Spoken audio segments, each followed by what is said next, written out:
70여 년 전 6월 그날의 역사를 기억하고 기록하는 일, 사실 우리 미래 세대들이 해야만 하는 일이겠죠. 고등학생들이 6.25 전쟁 참전 용사들의 증언을 담은 대필 자서전을 펴내고 있습니다.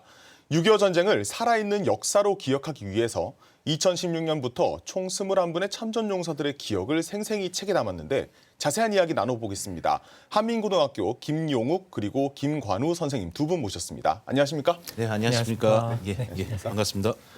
네, 첫 질문부터 한번 드리도록 하겠습니다. 먼저 첫 질문은 김용욱 선생님께 드리겠는데 2016년부터 바로 이 프로젝트가 이제 진행됐다고 얘기를 들었습니다. 네, 처음에는 맞습니다. 어떤 마음으로 기획이 된 거죠? 그래서 이제 한민고등학교가 네. 개교한 2014년부터 네네. 매년 6월 호국보훈의 달마다 네. 6.25 전쟁 참전 용사들을 초청해서 네. 감사의 마음을 전해왔습니다.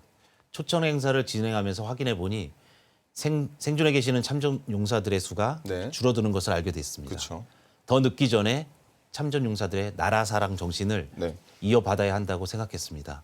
그래서 자서전 프로젝트를 계획하고 2016년부터 시작하게 되었습니다. 네, 그렇군요. 두 번째 질문은 우리 김관우 선생님께 드릴 건데 프로젝트 진행 과정은 어땠는지도 또 궁금하고요. 인터뷰 선정 대상자는 또 어떻게 선정을 하고 이제 인터뷰는 얼마 동안 진행이 되는 겁니까? 네. 한 번의 인터뷰를 통해 참전 용사분들의 이야기를 다 듣고 정리하는 데는 한계가 있었습니다. 그렇죠. 네. 그래서 직접 참전 용사분들의 댁으로 찾아가 인터뷰를 하기도 하고 학교 선생님과 학부모님의 도움을 받아서 학교로 모셔서 인터뷰를 진행하기도 하였습니다. 전쟁을 겪은 분들이기에 네. 몸이 아프신 분들, 마음의 병을 가지신 분들이 많이 있었습니다. 네. 한 번에 2시간 조금 넘게 5회 또는 7회에서 8회 이상의 만남을 가져야만 한 편의 자서전이 만들어질 수 있었습니다. 인터뷰로 끝이 나는 것이 아니라 네네. 학생들이 인터뷰한 내용을 참전 용사분들이 말로 바꾸고 네. 감정을 담아 글을 정리한 후 다시 참전 용사분들을 찾아뵙고 확인하는 과정을 거쳐야만 비로소 한 편의 자서전이 완성될 수 있었습니다. 야, 이게 네. 방금 전 말씀을 네. 하신 것만 들어도 이게 쉬운 일은 분명히 아닌 게 확실한 것 같습니다. 네, 맞습니다. 학생들이 많은 도움을 주셨고 네. 그다음에 참전 용사분들께서도 몸이 아프시고 마음이 힘드셨을 텐데 네네. 저희에게 많은 이야기를 해주시면서 지금의 자서전이 나오게 되었습니다. 그렇군요. 사실 이게 또 궁금한 점은 저도 하나 더 있는데 선생님 분들께서 직접 이제 학생들하고 다니면서 네. 인터뷰를 하셨을 거고 네. 그러면서 많은 자문도 같이 해주셨을 거라고 네, 알고 있습니다. 그러면서 분명히 이 참전 용사분들의 이야기가 책에 고스란히 담겼을 텐데 생각나는 에피소드, 그러니까 생각나시는 분이 한 분 정도 계실까요? 네. 통합본을 이제 발간하면서 네. 2016년 자서전부터 2019년 자서전까지 이제 저도 다 읽어보게 되었습니다. 네.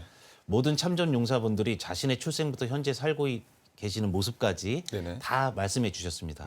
그중에 어머님을 위해 직접 노래를 지은 전옥빈 참전 용사분이 계십니다.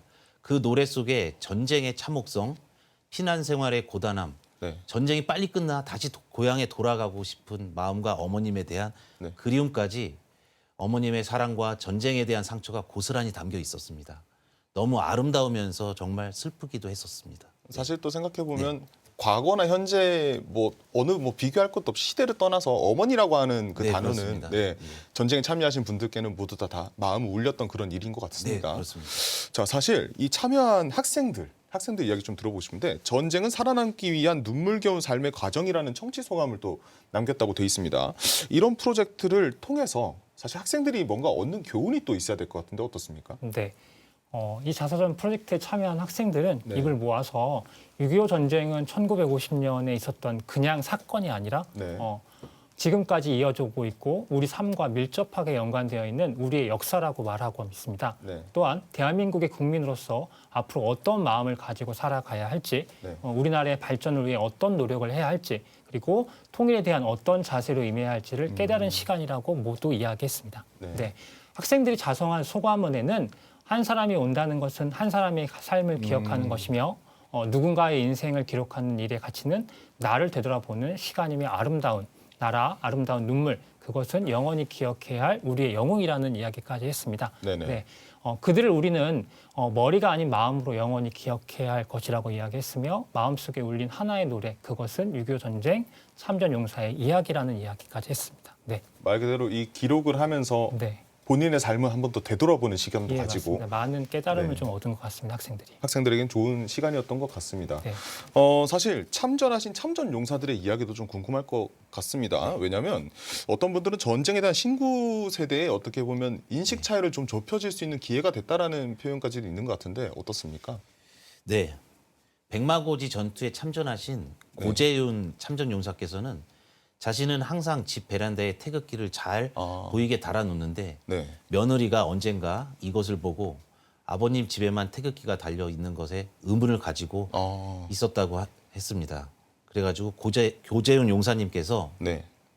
태극기가 각 집마다 걸려 있는 것이 언제부터 특별한 일이 된 것인지 국가 공휴일에조차 태극기를 전혀 달지 않는 사람들을 볼 때면 애국을 강요하고 싶은 생각까지는 없지만 이런 현실에 안타까움을 느낄 때가 많다고 하셨습니다. 애국은 강요하는 것이 아니라 스스로 느껴야 해야 한다는 것 말입니다. 네. 고재현 용사님께서는 이런 애국을 느낄 수 있도록 학교에서는 네. 6.25 전쟁에 대한 전문적인 교육을 해주셨으면 하는 바람과 우리 아이들이 우리나라에 대해 이야기해 볼 수 있는 시간이 보장되었으면 좋겠다는 이야기를 해주셨습니다. 사실 이 한민고등학교가 이 애국 그러니까 6.25 전쟁에 대한 교육을 강제적으로 하려고 하는 게 아니라 사실 또 이게 이유가 있잖아요. 한민고등학교 탄생부터 시작을 해서 이게 배경이 좀 맞물려지는 부분이 있는 것 같은데 군인 자녀들의 교육 문제를 해결하기 위해서 특수 목적을 가진 고등학교로 만들어졌다고 저는 알고 있습니다. 특별히 호국보훈의 의미도 사실 학생들에게 군인 부모를 둔 군인 뭐 아버지나 어머니를 둔 학생들에게도 상당히 의미가 클 수밖에 없을 것 같아요. 네. 학생들은 또 마지막으로 어떻습니까? 한민고등학교는 네. 직업군인의 빈번한 근무지 이동에 따른 자녀들의 열악한 근무 여건을 개선하고 직업군인의 사기를 진작하기 위해서 세워진 학교입니다. 네네. 또한 군인 자녀들에게 우수한 교육 환경을 제공하여 네. 모든 학생들이 적성에 따라서 자신의 역량을 키워 꿈을 이루도록 하는데 그 목적이 있습니다. 한민고등학교는 학교의 권하 개념인 올바른 국가관과 인성을 갖춘 창의적인 인재 양성, 학교 교훈인 나라를 사랑하고 함께 나누며 미래를 준비하는 한민의 육성을 위해서 3.1절, 8.15 광복절 개기교육 및 기념행사인 나라 사랑의 행사의 일환인 6월 호국 부훈의 달 행사, 안보지역 및 유적지 현장 체험 학습, 6.25 전쟁 참전용사, 자서전 발간 및 초청 행사를 하고 있습니다. 네. 사실 이렇게 의미 있는 일 말고도 추가적인 부분까지도 말씀 주셨는데 두 분 선생님께서 계속적으로 이렇게 이런 의미 있는 일들을 계속 해주실 거죠? 네, 물론입니다. 네, 오늘 두 분 정말 바쁘신 와중에 이렇게 시간 내주셔서 감사합니다. 네, 지금까지 한민고등학교 김용욱 그리고 김관우 선생님 두 분과 말씀 나눠봤습니다. 오늘 말씀 감사했습니다. 네, 고맙습니다. 감사합니다. 네.